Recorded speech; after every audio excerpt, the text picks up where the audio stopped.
Okey, sekarang kita masuk kepada topik bunyi, sound. So sound ni adalah sejenis gelombang, kan? Gelombang bunyi lah. Okey, dan bunyi ni ia gelombang jenis longitudinal. Okey, jenis longitudinal iaitu dia punya arah zarah tu paralel dengan arah perambatan gelombang. So apabila saya bercakap, gelombang zarah-zarah tu bergerak selari dengan gelombang. So ini saya bercakap, jadi zarah tu bergerak selari dengan gerakan gelombang tu. Okey, kita tengok kat sini kan, ada contoh kat sini ada zarah-zarah dalam udara ni. Okey, kita tengok pergerakan, contohnya kat sini ada mulut kan. Di sebelah sini ada mulut bercakap. Kemudian ni zarah-zarah semua sedang bergerak.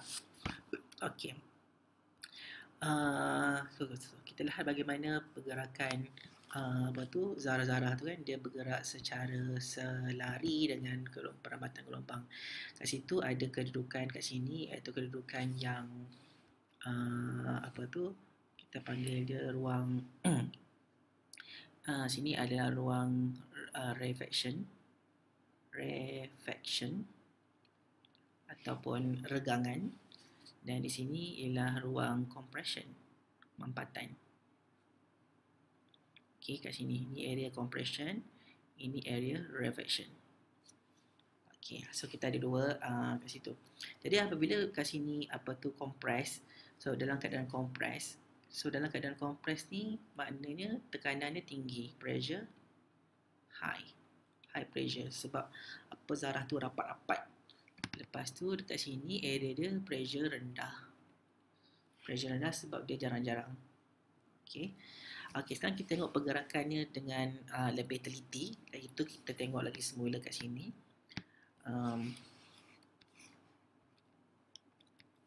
Okey, kita reset.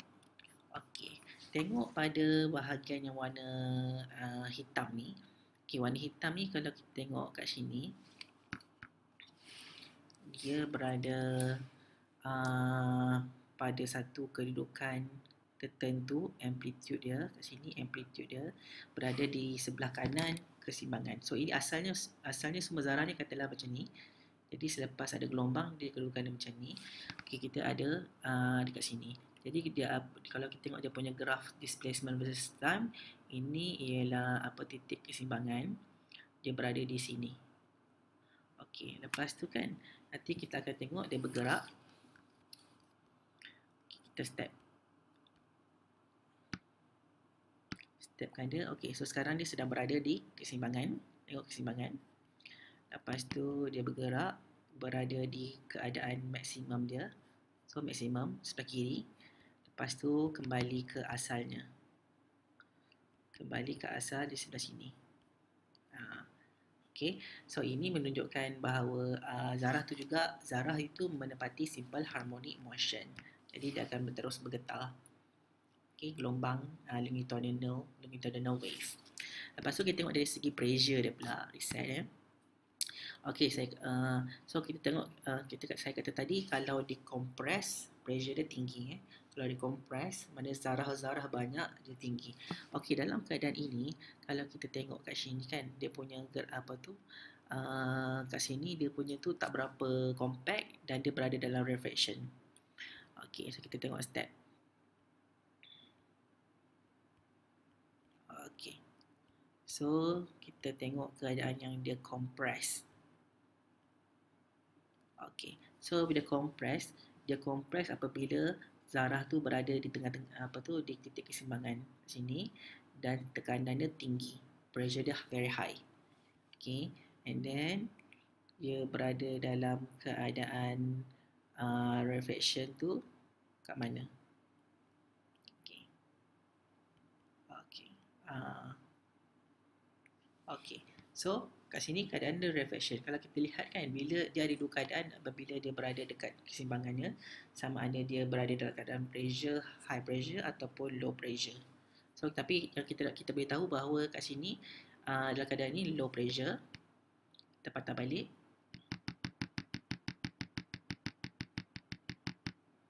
Kat sini high pressure. Jadi silap. Okay. So ini high pressure kan. Ini high pressure. Ini low pressure. Okay. So maknanya apabila zarah tu berada di kedudukan keseimbangan, dia sama ada high pressure ataupun low pressure, bergantung kepada apa tu keadaan dekat situ macam mana kan. Okey, kita tengok semula. So apa yang penting dalam bunyi ni ialah dua. Satu ialah loudness, yang kedua ialah pitch. Loudness ni ialah kekuatan, pitch ialah kelangsingan. Okay.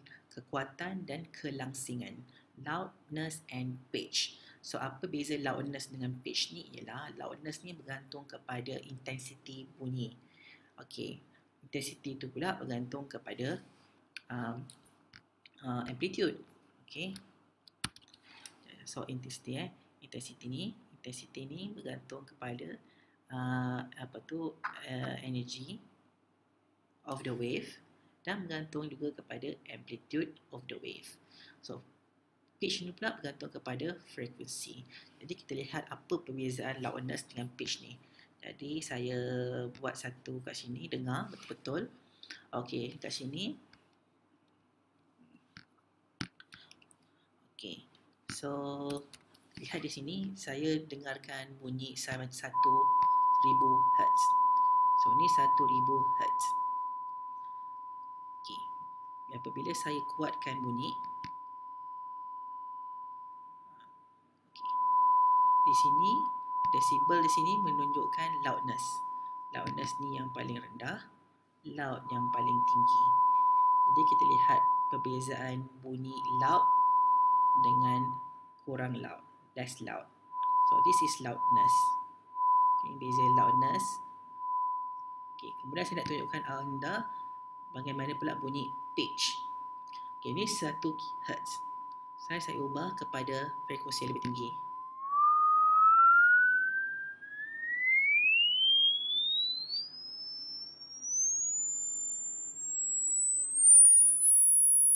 Okay, so sini 10 kHz dalam 10 kHz. Jadi kita dengar kan, bunyi dia tu kan frekuensi tinggi, mana pitch dia tinggi. Dia macam bingit kan? Frekuensi ni bingit. So kalau rendah, frekuensi rendah, dia macam okey lah kan. Jadi kalau frekuensi tinggi, dia pitch dia tinggi. Pitch tinggi, bingit. Okay. Amplitude, loudness, loud, less loud. Okay, loud and less loud. Jadi itulah perbezaan di antara pitch dengan amplitude. Okay. Kemudian kan apa tu frekuensi mana sampai mana yang kita boleh dengar. Okay, frekuensi. Contohnya okay, control. Okay, kita hanya boleh mendengar dari bunyi daripada 20 Hz sehingga 20 kHz. Okay, so kita ada bunyi daripada 20 Hz ke 20 kHz kan. So dalam range ni sahaja yang kita boleh dengar. Lebih daripada tu kita tak boleh dengar, kurang daripada tu pun kita tak boleh dengar. Okay, so lebih daripada kHz, macam tadi saya katakan 10 kHz kan, kita dah bingit kan. Kalau 20 kHz lagi dah bingit. Kalau lebih daripada kHz memang tak boleh dengar lah. Dan tak boleh dengar. Jadi ruang kat sini kita panggilkan dia ialah ruang julat range of the ultrasound. Okay, ruang yang dekat sini kita panggil sebagai infrasound. So dia analogi dia sama dengan cahaya, spektrum cahaya. Kalau cahaya kan, kalau cahaya dia ada dua limit juga. Satu ialah kat sini ultraviolet. Okay, kat sini biasanya warna ungu. Lepas tu ni warna merah, red. Di sini kita panggil infrared. So ini green. Okay, kita boleh tengok invisible light, tapi kita tak boleh lihat ultraviolet. Ultraviolet kita tak boleh lihat, tapi kita boleh dapat kesan lah. Kesan apa panas tu. Infrared pun kita boleh dengar. Infrared biasanya guna dalam remote TV pun kita tak boleh dengar juga. Tak boleh lihat. So infrared, infrasound, ultraviolet, ultrasound. Mana kita ada ruang kita panggil sebagai audible range. Ini audible range. Julat boleh dengar. Kalau ni visible range. Bulat boleh nampak dengan mata. Okay, so kalau lebih ultrasound ni biasanya yang dalam baby tu kan, yang sensor gitu. Untuk baby tu memang kita tak boleh dengar pun. Okay, tapi kita perlukan sensor untuk mengesan balik bunyi tu. Kemudian infrasound pula ialah bunyi yang kurang daripada 20 Hz. Biasanya dia gunakan dalam sonar. Sonar tu ialah alat macam yang baru ni MH370 tu kan, yang hilang tu diorang gunakan sonar. Sonar tu ialah gelombang yang frekuensi dia sangat rendah, tapi frekuensi tu boleh masuk ke dalam laut dengan mudah. Okey, so bunyi ni boleh merambat dalam apa saja juga bahan kecuali vacuum. Vacuum maksudnya tak ada ruang tanpa zarah. Kalau tak ada zarah, macam mana gelombang tu nak passing daripada satu zarah ke zarah yang lain? Kan zarah tu kena ada zarah tu memindahkan tenaga. Tapi kan dalam vacuum tak ada zarah, maka kita tak boleh dengar. So vacuum ni pun satu kelebihan juga. So contohnya bumi kan. Bumi ni kalau kat angkasa lepas tu ruang vacuum tau, tak ada udara, tak ada ruang angkasa. Dan di matahari ni besar sangat tau. Bila ada letupan dia macam letupan gunung berapi, tapi lagi kuat lagi letupan di matahari. Kalaulah ada zarah di antara matahari dan juga bumi, maka letupan tu kita boleh dengar. Sentiasa dengar gedebam. Tapi oleh sebab dia vacuum, tiada zarah untuk mengambil tenaga itu sampai ke kita. So kita kena bersyukur walaupun vacuum tu tak ada benda, tapi dia menjadi satu protection bagi bumi kita. Okay, so gelombang bunyi ni pula dia bergerak dalam bahan, kemudian gerakan dia tu berbeza. Kalau di udara lain, dalam ni kan, contohnya kita cakap hello, awak dengar kat sini kan, dia lagi laju lah.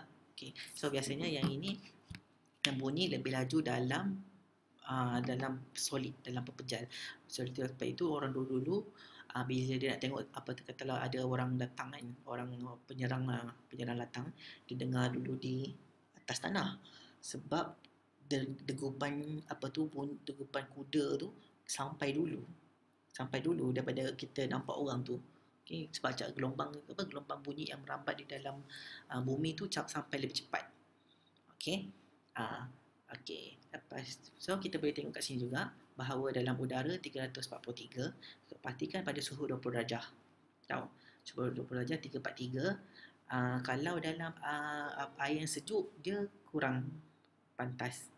Okay, ini beza. Tapi generally dalam solid, contohnya aluminium, dia punya ni suhu dia punya kelajuan dia lebih tinggi. Kelajuan dia lebih tinggi tu 5100 ini. Kemudian gelombang ni juga bergantung kepada suhu. Okay, suhu kalau sekarang ni suhu kelajuan bunyi waktu siang dengan waktu malam berbeza. Okay, waktu siang dengan waktu malam berbeza. Sebab bergantung kepada suhu. So ini rumus untuk laju bunyi dalam udara. So TC ni ialah suhu dalam Celsius. So contohnya kita kira apakah suhu bunyi dalam 37, kita sekarang ni kan 30 Celsius kan, 30 Celsius. So suhu pada 30 Celsius berapa? 331 campur 0.6 kali dengan 30. 6 kali 3, 18. 180 Okay, so jadi 349 meter per saat. So dia lebih laju laju bunyi tu. So ini formula ni kita ingat lah ya, hubungan di antara laju pada suhu yang berbagai. Kalau 0 darjah 331 sama dengan ni. Okay, kalau 20 darjah kalilah 0.6 kali 20, so dapat yang ini. Okay.